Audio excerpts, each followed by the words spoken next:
qu'est-ce que la richesse? Pour démarrer, nous allons commencer juste avec la réponse de cette question. Nous allons dire, qu'est-ce que la richesse? Bibliquement et aussi de manière ordinaire, de façon dans la vie courante, qu'est-ce que la richesse? Si vous ne comprenez pas cela, au fait, vous allez vous chercher et vous n'allez pas vous trouver. Donc, qu'est-ce que la richesse? Premièrement, je vais vous dire que la richesse, c'est chercher le bonheur des autres. Donc, vous devez chercher à rendre service aux autres. Et je pense, la Bible nous dit dans 2 Corinthiens 8, verset 9, Christ, Jésus, qui était riche, de riche qu'il était, il s'est fait pauvre afin que par sa pauvreté, nous qui avons cru, que nous soyons riches. Donc Christ, pour avoir ce nom qu'il a aujourd'hui, pour avoir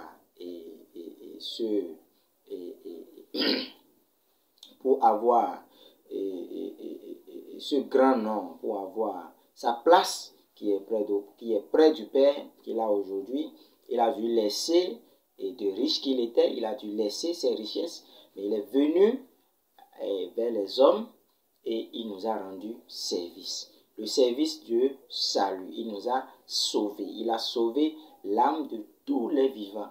Tous les vivants, y même compris les sorciers, y compris même les sorciers du village, tout. Il a sauvé tout le monde. Mais il faut juste venir à lui pour que son service soit parfait.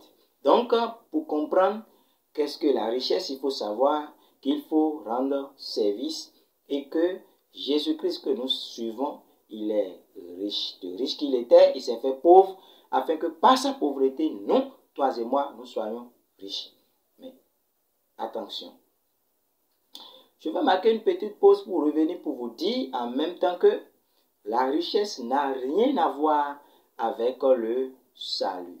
La richesse n'a rien à voir, absolument rien à voir, rien à foutre avec le salut.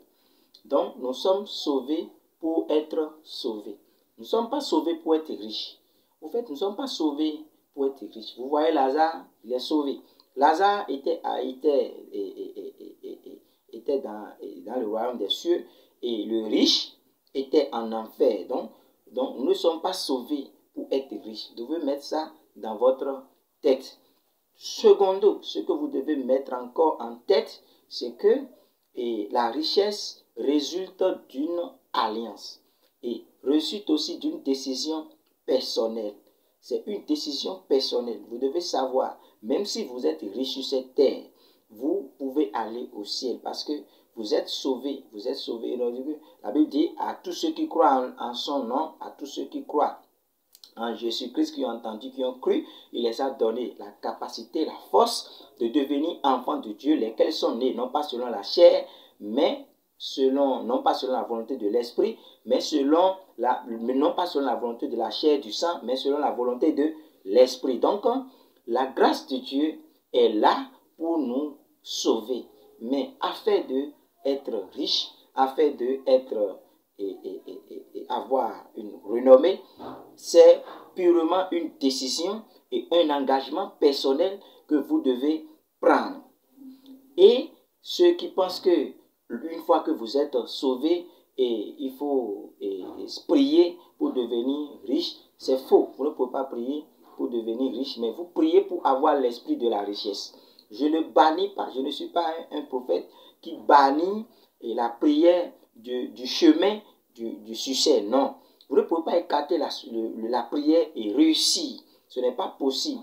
Mais vous devez savoir que la prière fait partie de votre culture intérieure, de votre vie intérieure pour faire avancer les décisions que vous prenez. Donc, vous devez savoir la place qu'occupe la prière dans le chemin, sur le chemin que vous engagez, être riche, être immensément riche, dangereusement riche avec Dieu. Et je peux vous l'assurer, si vous avez ces secrets que je vais nommer tout à l'heure, je vous dis, vous devez savoir que vous ne pouvez pas sortir de ce monde pauvre. Ce n'est pas possible. Vous-même, vous le savez déjà. Et ce n'est plus une parole que vous dites par la foi. Non, ce n'est plus par la foi. Parce que vous savez que vous avez rempli les conditions. Vous savez que vous avez rempli les conditions. Et ces conditions sont inévitablement, ces conditions vont vous amener inévitablement à être riche. Forcé. Salomon savait, lorsqu'il a entendu Dieu, qu'il doit être riche. Parce que Dieu lui a dit, je vais te donner tout, tout, et la sagesse, et la richesse, et tout ce que tu veux. Donc, je vais vous revenir rapidement sur les points pour être riche. Pour être riche, premièrement, il faut se cultiver. Il faut se cultiver. Il y a des gens qui ont beaucoup d'occasions pour être millionnaires, mais ne le sont pas, juste parce qu'ils ne sont pas intérieurement, ils ne sont pas prêts. Intérieurement, ils ne se sont pas préparés. Si vous voulez 1 milliard, vous devez avoir l'esprit d'1 milliard. Si vous voulez 1 million, vous devez avoir l'esprit d'1 million. Donc, du coup, numéro 1, vous devez savoir que la richesse que vous aurez physiquement, le degré des biens matériels que vous aurez dépend du degré de votre avancée et de votre maturité, de votre compréhension spirituelle. Hein? Paf, vous devez comprendre cela. Donc, ce que vous êtes spirituellement, c'est ce que vous êtes physiquement. La manière dont vous pensez, c'est de cette manière que les choses viennent à vous. Est-ce que si cela en est ainsi, est-ce que vous pouvez écarter la prière et vous pouvez écarter les ressources spirituelles, vous pouvez écarter le mouvement spirituel de votre vie personnelle? Non. Si vous voulez être avec Dieu, vous devez savoir que vous êtes avec Dieu physiquement et spirituellement. Et je vous soutiens partout. Deuxième point, je vais vous dire, la richesse vient de la sagesse. Vous devez avoir la sagesse. Et pour avoir la sagesse, il faut développer certaines capacités intérieures. Et là, je viens sur le point très essentiel, très essentiel pour vous rendre immensement, inévitablement riche, quel qu'en soit ce que vous faites. Quel qu'en soit ce que vous faites. Je vais vous dire une réalité, la richesse, c'est l'attraction. La richesse, ce n'est pas ce que vous faites. Au fait, ce n'est pas ce que vous faites. Si vous croyez en ce que vous faites pour devenir riche, vous avez 0. Mais si vous croyez que c'est spirituel, c'est que la richesse, avoir être riche, c'est purement spirituel. Et il faut avoir de la sagesse il faut avoir de la sagesse dans tout ce que vous êtes en train de faire. Si tu es enfant de Dieu et tu veux que tout ce que tu fais, tout ce que tu as dans la vie soit et couronné de succès ou bien la richesse, vous devez savoir que vous devez avoir de la sagesse. Ce n'est pas au hasard, ce n'est pas du hasard que Salomon ait demandé la sagesse à Dieu et que Dieu lui accordait la sagesse et de la richesse. Parce que vous ne pouvez jamais être sage sans être riche. Non. Et là, je vais vous dire quelque chose. Il y a beaucoup de types de sagesse. Parce que vous allez vous dire en même temps, il y a des hommes sages, il y a des hommes sages dans votre village, il y a des hommes sages dans votre église, pourtant ils ne sont pas riches. Ce n'est pas ça. Au fait, il y a sagesse dans sagesse. Il y a la sagesse dans la sagesse. Il y a les qualités de sagesse dans la sagesse. Et c'est exactement là où beaucoup de chrétiens font d'erreurs. Parce que lorsque Dieu vous sauve, c'est votre décision personnelle qui va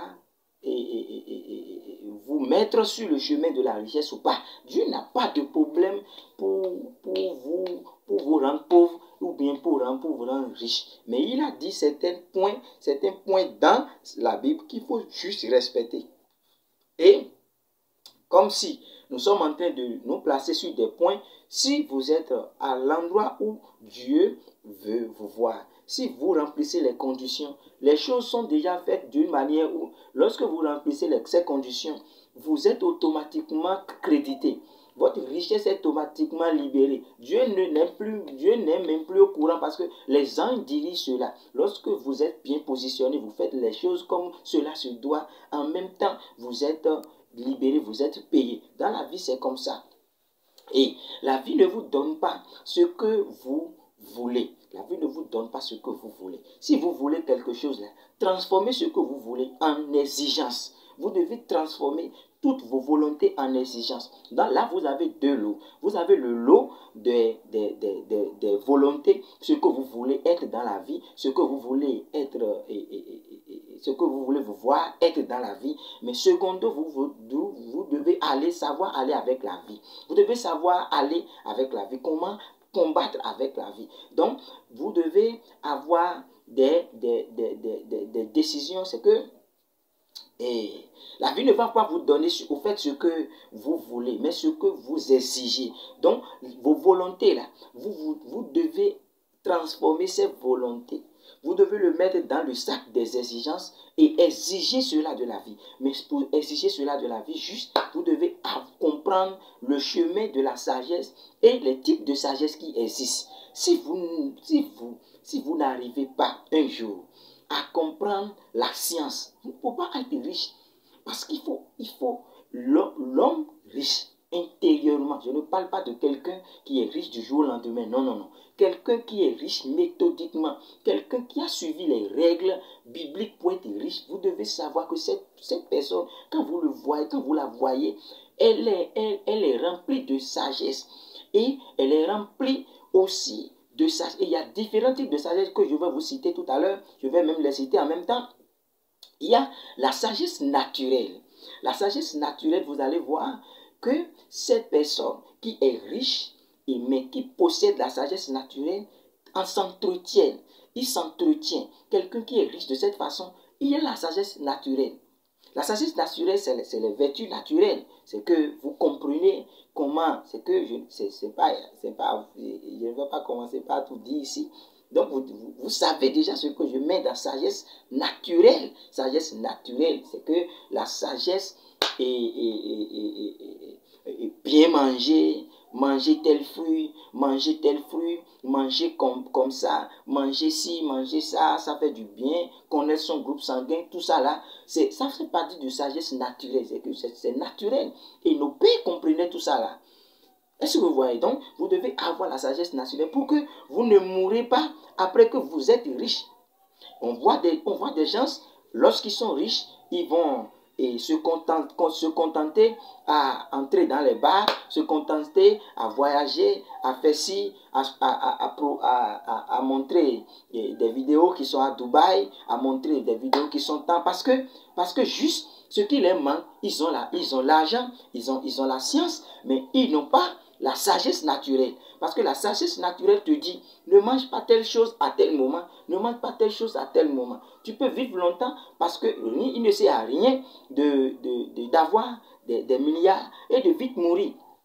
Donc, la sagesse naturelle, c'est une vertu pour quelqu'un qui veut devenir milliardaire avec Jésus-Christ. Et c'est Jésus qui donne. Je vais vous dire à la fin comment Jésus-Christ peut vous donner la sagesse naturelle.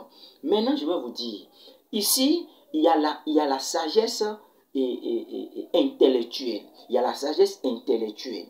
Et cela n'est pas une exigence pour vous, si vous voulez devenir milliardaire, vous devez devenir millionnaire, vous voulez devenir riche, cela n'est pas une exigence parce que la sagesse intellectuelle, c'est la sagesse inventée par les hommes. Bien vrai que la sagesse intellectuelle, rien ne vient des hommes, mais parce que nous, c'est la sagesse que nous allons apprendre à l'école, l'intelligence de l'école, et 1 plus 1 égale 2, tout ça là, c'est la sagesse intellectuelle. C'est que des choses que nous apprenons à l'école en général, les choses que nous apprenons à l'école. Donc c'est la sagesse intellectuelle. Donc ce n'est pas une exigence, je l'ai cité, mais ce n'est pas une exigence, surtout la sagesse intellectuelle, ce n'est pas une exigence pour que vous réussissiez votre vie. Troisièmement, il y a la sagesse d'en haut. La sagesse d'en haut, c'est la sagesse de Dieu. C'est la sagesse de Dieu qui vous amène à comprendre le fonctionnement du monde. Ah oui, à comprendre, à maîtriser le monde. C'est que à avoir l'invisible en main, à avoir les forteresses de Dieu en main, à comprendre par exemple les vertus de la terre, à comprendre par exemple les vertus de toutes les créatures, à comprendre par exemple votre vie même intérieure, à comprendre par exemple comment les fonctionnements, comment Dieu a fait ci, comment Dieu a fait tant, comment Dieu a réussi à faire tant, parce que c'est Dieu qui vous le montre, parce que la sagesse qui est d'en haut vient d'en haut. Donc, du coup, vous devez savoir que vous devez avoir coûte que coûte la sagesse d'en haut. Je vais m'en arrêter là d'abord et commencer par vous expliquer comment avoir cette sagesse-là. Premièrement, je vous ai parlé de la sagesse naturelle. Vous allez voir, Jésus-Christ Dieu dans la Bible a créé tout. Il a créé tout et Dieu a confié tout à Adam. Donc, c'est Adam du coup qui a nommé les arbres, les animaux, tout ce qui est sur la terre, c'est Adam qui les a nommés. De la même façon, la vertu, la panier dont vous allez avoir la sagesse naturelle, c'est de comprendre la création. Tout point, c'est terminé, vous devez comprendre la création. Et comprendre la création, c'est comprendre la vie tout entière. Et deuxièmement, pour comprendre la sagesse qui vient de Dieu, vous devez être connecté à la parole. Et la sagesse qui vient de Dieu dans notre contexte ici, cette sagesse stipule que vous, si vous obéissez scrupuleusement, je suis dans Deutéronome 28, si vous obéissez scrupuleusement, c'est une exigence, si vous obéissez scrupuleusement, si vous marchez selon mes instructions, voici les bénédictions qui y sont là pour vous. Donc, il faut lire la lutte de Deutéronome 28 et savoir. Il y a aussi les malédictions qui sont en bas en même temps pour vous dire si tu ne respectes pas, voilà les choses qui vont arriver. Donc, pour être riche physiquement et spirituellement, il faut incarner les vertus invisibles, l'invisible et le visible. Il faut avoir l'intérieur qui est solidement fort. Il faut avoir l'extérieur qui est solidement fort. Et ce que je vais vous conseiller, c'est que à partir de maintenant, ne vous dites pas que c'est la prière qui va faire que vous allez devenir riche. Archi faux. Et vous devez travailler. Vous devez œuvrer. Mais vous devez savoir que la richesse vient de Dieu. Et tout ce que vous faites, ça va marcher. Je vais finir avec Ésaïe 61. Ésaïe 60, la Bible dit, lève-toi et brille. Là, c'est la Bible qui dit ça. Hein? Lève-toi et brille. Donc, vous devez vous lever. Vous devez vous lever. Mais quand la Bible dit lève-toi, ce n'est pas on dit lève-toi pour aller travailler. Ce n'est pas simplement aller travailler. C'est que lève-toi spirituellement. Parce que lorsque tu vas vouloir devenir riche, il y aura des forces spirituelles qui vont te combattre. Et si tu n'es pas fort spirituellement, ils peuvent te laisser avoir les millions, mais après te tuer. Lorsque tu deviens riche, tu as beaucoup d'ennemis. Quelle barre